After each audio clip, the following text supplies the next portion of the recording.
எல்லாருக்கும் வணக்கம். Welcome back to my channel manjusfavour. இந்த சேனலை நீங்கள் ஃபர்ஸ்ட் டைம் பார்க்குறீங்கன்னா நான் உங்கள் மஞ்சு. இந்த சேனலோட இன்ட்ரோடக்ஷன் வீடியோ லிங்க்கை நான் டிஸ்கிரிப்ஷன் பாக்ஸில் கொடுத்துருக்கேன்.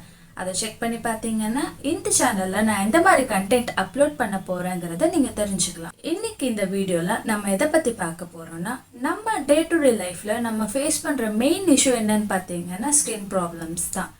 இந்த வீடியோவில் உங்களுக்கு நான் ரெகுலராக ட்ரை பண்ணிட்டு இருக்க 3 ஸ்டெப் ஃபேஷியல் பெஸ்ட் அண்ட் சிம்பிளான ஹோம் ரெமடியை ஷேர் பண்ணணும்னு ஆசைப்படுறேன். இந்த ஃபேஸ் பேக் கண்டிப்பாக உங்களோட ஸ்கின் ப்ராப்ளம்ஸை கண்ட்ரோல் பண்ணணும்னு நான் நம்புகிறேன். எதுக்கு வெயிட் பண்ணிக்கிட்டு வாங்க வீடியோக்குள்ளார போகலாம். ஃபர்ஸ்ட் ஸ்டெப் நம்ம என்ன பார்க்க போகிறோம்னு பார்த்தீங்கன்னா கிளென்சிங். என்னோட ஸ்கின் டைப் பார்த்தீங்கன்னா காம்பினேஷன் ஸ்கின். சம்டைம்ஸ் ட்ரையாகவும் இருக்கும், சம்டைம்ஸ் ஆயிலியாகவும் இருக்கும். ஸோ நான் சொல்ல போகிற டிப்ஸ் காம்பினேஷன் ஸ்கின்க்கு கண்டிப்பாக சூட் ஆகும். நம்மளோட ஃபர்ஸ்ட் ஸ்டெப்பை ஸ்டார்ட் பண்ணுறதுக்கு முன்னாடி என்னோட ஃபேஸை நான் கிளியராக வாஷ் பண்ணிவிட்டு உங்களுக்கு நான் காட்டுறேன். நான் யூஸ் பண்ணுற ஃபேஸ் வாஷ் பார்த்தீங்கன்னா விட்டமின் இ ஃபேஸ் வாஷ். இந்த ஃபேஸ் வாஷ் நான் ரீசெண்ட் டைம்ஸில் தான் யூஸ் பண்ண ஆரம்பிச்சேன். ரீசெண்டாக இப்போ ஒரு 6 monthஸாக நான் அந்த ஃபேஸ் வாஷ் தான் ட்ரை பண்ணிகிட்டு இருக்கேன். என் ஃபேஸ்க்கு நல்லாவே சூட் ஆகுது. ஃபர்ஸ்ட் கிளென்சிங்க்கு நான் ரா மில்க் யூஸ் பண்ண போகிறேன். நீங்கள் raw milk or rose water எது வேணாலும் யூஸ் பண்ணிக்கலாம். ஒரு காட்டன் பேடை மில்கில் டிப் பண்ணி எடுத்து உங்கள் ஃபேஸ் ஃபுல்லாக க்ளீன் பண்ணிக்கோங்க. அப்போ தான் ஃபேஸில் ஏதாவது டஸ்ட் இருந்தாலும் க்ளீன் பண்ணிடும். நான் இந்த வீடியோவில் ஒவ்வொரு ஸ்டெப்புக்கும் நடுவில் ஒரு டிப்பை உங்கள் கூட ஷேர் பண்ண போகிறேன். இந்த வீடியோவை ஸ்கிப் பண்ணாமல் முழுசாக பார்த்தீங்கன்னா தான் வீடியோ உங்களுக்கு புரியும். டிப் நம்பர் 1, நம்ம எவ்ரி 15 days ஒன்ஸாவது நம்ம ஃபேஷியலில் ட்ரை பண்ணணும். அப்போ தான் உங்கள் ஃபேஸ் ஃப்ரெஷ்ஷாகவும் யங்காகவும் இருக்கும். சிம்பிளாக நம்ம வீட்டில் யூஸ் பண்ணுற இன்க்ரீடியன்ஸை வச்சு நம்ம ஃபேஷியலை ஈஸியாக பண்ணலாம். கண்டிப்பாக ட்ரை பண்ணி பாருங்கள். உங்கள் ஃபேஸில் இருக்க ஸ்கின் ப்ராப்ளம்ஸ்லாம் ரெடியூஸ் ஆகும். ஸ்டெப் 2 நம்ம என்ன பார்க்க போகிறோம்னா ஸ்க்ரப்பிங். இதுக்கு தேவையான இன்க்ரீடியன்ஸ் என்னென்னு பார்க்கலாமா?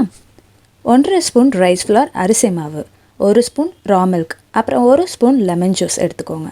3யும் சேர்த்து நல்லா ஒரு திக் கன்சிஸ்டன்சிக்கு மிக்ஸ் பண்ணிக்கோங்க. இந்த அரிசி மாவை மட்டும் வீக்லி ட்வைஸ் ஆர் 1 to 1 பேசிஸில் உங்கள் ஃபேஸ்க்கு ஃபேஸ் வாஷ் பதிலாக அப்ளை பண்ணி பார்க்கலாம். இந்த ரைஸ் ஃப்ளார் உங்களுக்கு இன்ஸ்டண்ட்டாக ஒரு க்ளோவை தரும். இப்போ நம்ம டிப் நம்பர் 2 பார்க்கலாமா? நம்ம ஃபேஷியல் பண்ணுறதே நம்ம ஃபேஸ்க்கு ரிலாக்ஸிங்காக இருக்க தான். ஃபேஷியல் பண்ணும்போது உங்களுக்கு தானாகவே ஒரு ஸ்ட்ரெஸ் ரிலீஃப் தெரியும். நம்ம ஃபேஷியலுக்கு யூஸ் பண்ணுற இன்க்ரீடியன்ஸை கொஞ்சம் சில்லுன்னு இருக்கிற மாதிரி பார்த்து ஃபேஸ்க்கு அப்ளை பண்ணும்போது உங்களுக்கு கூடுதலாக உங்கள் ஃபேஸை ஃப்ரெஷ்ஷாகவும் ரிலாக்ஸ்டாகவும் வச்சுக்கலாம். ஸ்டெப் நம்பர் 3 நம்ம என்ன பார்க்க போகிறோன்னா ஃபேஸ் பேக். இதுக்கு நமக்கு தேவைப்படுற இன்க்ரீடியன்ட்ஸ் என்னென்னு பார்க்கலாமா? 1 ஸ்பூன் காஃபி பவுடர், 1 ஸ்பூன் உருளைக்கிழங்கு ஜூஸ், அப்புறம் 1 ஸ்பூன் தயிர். 3 இன்க்ரீடியன்ஸையும் நல்லா ஒரு திக் பேஸ்ட்டாக மிக்ஸ் பண்ணி எடுத்துக்கோங்க. அண்ட் அந்த பேக்கை உங்களோட ஃபேஸ் அண்ட் நெக் ஃபுல்லாக அப்ளை பண்ணிவிட்டு ஒரு 10 to 15 minutes நீங்கள் ரிலாக்ஸ்டாக இருங்க. அதுக்குள்ளே அந்த ஃபேஸ் பேக் காஞ்சிடும். அப்புறம் நம்ம ஃபேஸை நல்லா வாஷ் பண்ணிக்கோங்க.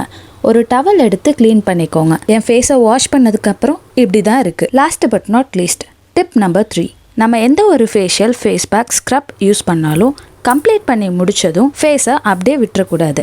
ஒரு moisturiser or toner or rose water, இந்த 3ல் ஏதாவது ஒன்று காட்டன் பேடில் எடுத்து ஃபேஸ் ஃபுல்லாக அப்ளை பண்ணிக்கோங்க. அப்போ தான் உங்கள் ஃபேஸ்க்கு எந்த ஒரு டேமேஜும் ஏற்படாது, டஸ்ட்டும் அப்சர்வ் ஆகாமல் இருக்கும். இந்த வீடியோ உங்களுக்கு பிடிச்சிருக்குன்னு நான் நம்புகிறேன். இந்த சேனலை நீங்கள் சப்போர்ட் பண்ணணும்னு நினச்சிங்கன்னா லைக் பண்ணுங்கள், ஷேர் பண்ணுங்கள், கமெண்ட் பண்ணுங்கள்.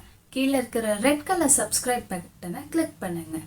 அப்புறம் மறக்காமல் பக்கத்தில் இருக்கிற பெல் ஐக்கானே தட்டி விட்டுருங்க. நாளைக்கு நான் உங்களை புது வீடியோவில் சந்திக்கிறேன். அது வரைக்கும் பாய்.